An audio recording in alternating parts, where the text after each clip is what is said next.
శుక్లాంబరధరం విష్ణుం శశివర్ణం చతుర్భుజం ప్రసన్నవదనం ధ్యాయేత్ సర్వవిఘ్నోపశాంతయే. శాంతాకారం భుజగశయనం పద్మనాభం సురేశం విశ్వాకారం గగనసదృశం మేఘవర్ణం శుభాంగం లక్ష్మీకాంతం కమలనయనం యోగి హృద్యానగమ్యం వందే విష్ణుం భవభయహరం సర్వలోకైకనాథం. ఓం నమో భగవతే వాసుదేవాయ. మాఘపురాణం 22వ అధ్యాయమునకు స్వాగతం పలుకుచున్న మీ సామవేదం బాలసుబ్రహ్మణ్యం నమస్కారములు. 22వ అధ్యాయం క్షీరసాగర మదనం. గృత్స్రమద మహాముని జాహ్నమునితో ఇట్లను: జాహ్నముని వర్య వినుము. ఏకాదశి వ్రతమును పాటించిన వాడును అశ్వమేధాది యాగము చేసిన వచ్చునట్టి పుల్య ఫలము నంది తుదకు మోక్షము కూడా పొందును. స్వర్గాధిపతి ఇంద్ర పదవి నందును. మాఘద్వాదశి నాడు బ్రాహ్మణులతో కలిసి పారాయణ చేయువాడు అన్నదానము చేయువాడును పొందు పుణ్యము అనంతము అని పలికాను.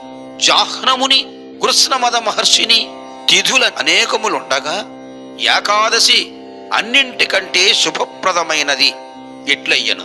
అనేక అశ్వమేధాది యాగములు చేసినవచ్చునంతటి పుణ్యము ఏకాదశి వ్రతమొక్కటే ఇచ్చుటకు కారణమేమి? ఎవరైనను ఇట్లు చేసి ఇంతటి పుణ్యము నందిరా చెప్పుము అని అడిగను. కృష్ణమద మహాముని ఇట్లు పలికెను: పాపములను పోగొట్టి ఆయురారోగ్యములు సంపదలను పుత్ర పౌత్రాభివృద్ధిని పొందునట్టి వ్రతకథను చెప్పెదను వినుము. పూర్వము దేవాసురులు మేరు పర్వతమును కవ్వముగను సర్పరాజు వాసుకుని కవ్వపు తాడుగను చేసి క్షీర సముద్రమును మదించిరి. వారు వాసుకుని మేరు పర్వతమునకు 3 వరుసలుగా కట్టి దేవతలు రాక్షసులు మరి ఒక వైపును రాక్షసులు మరి ఒక వైపును పట్టిరి. వారిట్లు సముద్రమును మదించుచుండగా పద్మాసనికు లక్ష్మీదేవి క్షీరసాగరము నుండి పుట్టినది. విష్ణువు ఆమెను భార్యగా స్వీకరించెను. అటు పిమ్మట ఉచ్చైశ్రవమును అశ్వము కామధేనువు కల్పవృక్షము అమృత కలశము ఉన్నగునవి సముద్రము నుండి వచ్చినవి. శ్రీ మహావిష్ణువు వారిని ఇంద్రునకిచ్చెను. దేవదానవులు మరల సముద్రమును మధించిరి.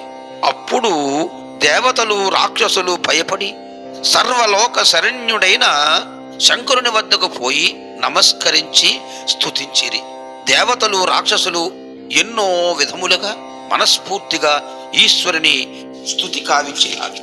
భయపీడితులైన దేవ దానవులచే స్తుతింపబడిన దీనులను రక్షించు స్వభావము కల పరమేశ్వరుడా ఆ విషమును మృంగి కంఠమును నిలిపెను. నల్లని విషమును కంఠము నిలుపుటచే శివుని కంఠము నల్లగా అయినది. అందుచే శివునకు నీలకంఠుడని పేరు అప్పటి నుండియే ఏర్పడినది. విషభయముతో తొలగిపోవుటచే నిశ్చింతులై దేవదానములు సముద్ర మదనమును మాని అమృత పాత్రను స్వాధీనము చేసుకొనవలనని ప్రయత్నించిరి. ఒక్కరికి దక్కకుండా మరి ఒకరు అపహరింపవలనని ప్రయత్నించిరి. ఈ విధముగా తీవ్రమైన గొగ్గోలు ఏర్పడినది. మాయావియగు శ్రీ మహావిష్ణువు మోహిని రూపము నందెను.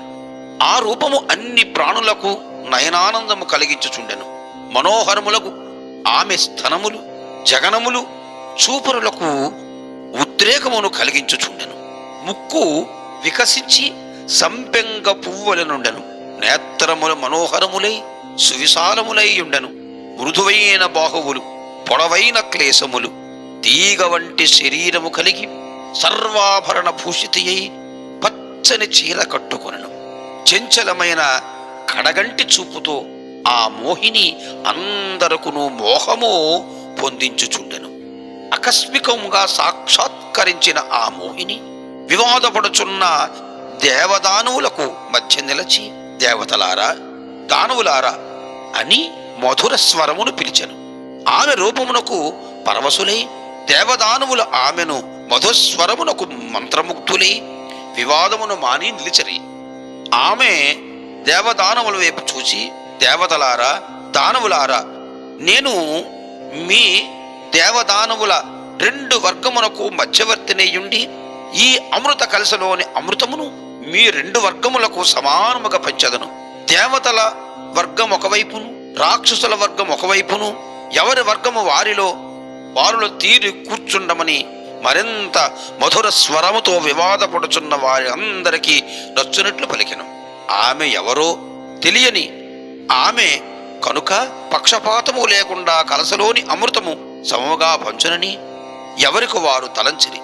మంత్రముగ్ధులైరి. దేవతలు ఒకవైపు, రాక్షసులు మరొక వైపు కూర్చుండరి. అమృత పాత్ర ఆమె చేతికిచ్చిరి.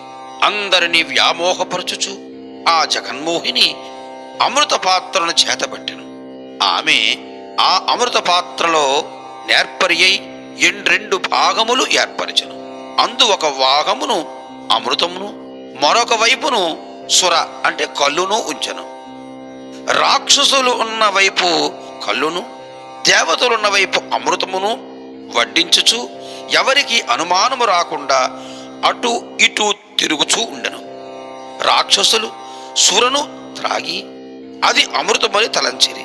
చెవులకు ఇంపులుగా ధ్వనించుచున్న పాదముల అందెల రవళితోనూ, హస్త కంకణముల సుమధుర నాదములతోనూ ఆ జగన్మోహిని దేవదానవుల మధ్య సవిలాసముగా మనోహరముల మధురముగా తిరుగుచు అమృతము దేవతలకును, సురను దానవులకు బొసగి వడ్డించుచుండెను. దేవదానవులు హస్తములను దోసిళ్ళ చేసి హస్తములే పాత్రలుగా చేసుకొన్న వారే త్రాగుచుండిరి. రాహుకేతువుల వివరణ. రాక్షస ప్రంతిలో కూర్చున్న ఇద్దరికి దేవతా మొగములందు అమృతపానముచే కళాకాంతులు, తేజస్సు, వర్చస్సు పెరుగుట, తమ వారందరూ సముద్ర మదనజనిత శ్రమ ఇంకనూ వేడకుండుట గమనింపునకు వచ్చి అనుమానపడిని. అనుమానం వచ్చినంతనే దేవరూపములు ధరించి దేవతల వరుసలో కూర్చుండిని. మోహిని వీరిని గమనింపలేదు. దేవతలనుకుని చేతుల యందు అమృతము గరిటెతో పూసెను. రాక్షసులు ఆత్రముగా దానిని త్రాగుటచే ఆమెకు అనుమానము వచ్చి వారు చేసిన మోసమును గ్రహించెను. జగన్మోహిని రూపమునున్న జగన్మోహనుడు తనచే వంచిన ఆ రాక్షసులకు నేర్పునకు విస్మతుడై చక్రమును ప్రయోగించి వారి శిరస్సులను ఖండించెను. వారు తాగిన అమృతము వారి ఉదరములోనికి పోలేదు, కాని కంఠమును దాచెను. అందుచే వారు చావుకు బ్రతుకుకు కాని స్థితిలో నుండిరి. చంద్రుడు మొదలుగా వారందరూ త్వరతరగా అమృతమును హస్తములతో త్రాగిరి. రాక్షసులకు జరిగిన మోసమును తెలిపెను. తమ వారిలో 2 అమృతమును తాగకుండానే చక్రఖండితులై దుఃఖమునంది ఆహాకారములు చేసిరి. దేవతలు రాక్షసులోని 2 తమను మోసగించి అమృతమును తాగిరని గగ్గోలు పడిరి. దానవులు కకావికలములై ఆ స్థానములకు చేరిరి. జగన్మోహిని శ్రీహరి అయ్యను. చక్రముచే నరుకుబడి చావు బ్రతుకును లేని అయోమయ స్థితిలో ఉన్న రాక్షసులు, కేశవ, చావును బ్రతుకును కాని ఈ స్థితి మాకు దుర్భరమగుచున్నది. మా గతి ఏమి, మా ఆహాకారము ఏది అని దీనముగా శ్రీహరిని ప్రార్థించిరి. శ్రీహరియు పాడ్యమి పూర్ణిమతో కాని అమావాస్యతో కాని కల సంధి కాలమును సూర్యుని చంద్రుని భక్షింపుడు. ఏమన్నాడు? పాడ్యమి పూర్ణిమలతో కాని అమావాస్యలతో కాని సంధి కాలమునందు సూర్యుని చంద్రుని భక్షింపుడు. అది ఏ మీకు ఆహారమును పలికిరి. ఆ రాక్షసులు ఆకాశమునకు చేరిరి. ఇంద్రుడు మొదలగు దేవతలు అమృత కలశమును తీసుకుని స్వర్గమునకు పోయిరి. బ్రహ్మ, ఈశ్వరుడు, విష్ణువు తమ లోకమునకు చేరిరి. సముద్ర తీరమున అమృత కలశముంచినప్పుడు ఆ 2 నీటి బిందువులు నేలపై పడినవి. ఒక బిందువు పారిజాత వృక్షమును, మరి ఒక బిందువు తులసి మొక్కగను అయినవి. కొంతకాలము గడిచెను. సత్యచిత్తును శూద్రుడకుడు ఆ మొక్కలకు నీరు పోసి కుదుళ్లను కట్టి ఆ 2 సంరక్షించెను. ఆ 2 మొక్కలున్న చోటు మనోహరమైన పూల తోటగా మారెను. సత్యచిత్తు సంరక్షణం వానికి దోహదమైనది. అతడు ఆ మొక్కలకు నీరు పోసి పెంచుచు పారిజాత పుష్పములను, తులసీదళములను అమ్మి జీవించుచుండెను. పారిజాత వృక్షము పెరిగి పుష్ప సమృద్ధమై నయనానందకముగా ఉండెను. తులసి మొక్క కోమలమై దళములతో ఆనందముగా ఉండెను. ఇంద్రుడొకనాడు రాక్షస సంహారమునకే పోవుచు వాటిని చూచి పారిజాత పుష్పములను దేవతా స్త్రీలకు ఇయ్యవలెనని పారిజాత పుష్పములను కోసుకొని స్వర్గమునకు తీసుకొని వెళ్ళెను. శచీదేవి మున్నగు దేవతా వనితలు పారిజాత పుష్పములను చూసి ఆనందించిరి. మనోహరములకు ఈ పుష్పములు మాకు నిత్యము కావాలనని కోరి ఇంద్రుడు ఆ గుహ్యకునికి పంపి, అనగా యక్షుని భూలోకమునకు పంపి, భూలోకము నుండి పారిజాత వృక్షమును యజమానిని అడగకుండా, వానికి తెలియకుండా దొంగతనముతో తెప్పించుచుండెను. పుష్పములు తగ్గిపోవుటచే సత్యచిత్తు గమనించను. దొంగను పట్టుకొనవలనని రాత్రి తోటలో దాగియుండెను. పుష్పములను కోయవచ్చిన గుహ్యకుని పట్టుకుని ప్రయత్నించాను. దివ్య శక్తులు కలవాడగుటచే వానికి చిక్కకుండా ఆకాశమున ఎగిరిపోయాను. సత్యచిత్తు ఎంత ప్రయత్నించనో వాణ్ణి పట్టుకొనుట సాధ్యము కాకుండెను. దేవేంద్రుడు, నీవు యక్షుడవు, ఆకాశగమనము శక్తి గలవాడవు, మానవులకు దొరకవు, కావున పారిజాత పుష్పములు తెమ్మని గుహ్యునికి ప్రోత్సహించను. ఈ పుష్పములు ప్రతిదినము పోవుచున్నాయి. సత్యచిత్తునికి ఏమి చేయవలనో తోచలేదు. పుష్పచూరిని ఉపాయము చే పట్టుకుని తలంచను. శ్రీహరి పూజా నిర్మూల్యమును తెచ్చి పూలదోటకు వెలుపల లోపల అంతటా చల్లెను. యక్షుడు యథాపూర్వకముగా పారిజాత పుష్పమును దొంగతనమునకై వచ్చెను. అతడు పూలను కోయచు శ్రీహరి పూజా నిర్మూలమును తొక్కెను.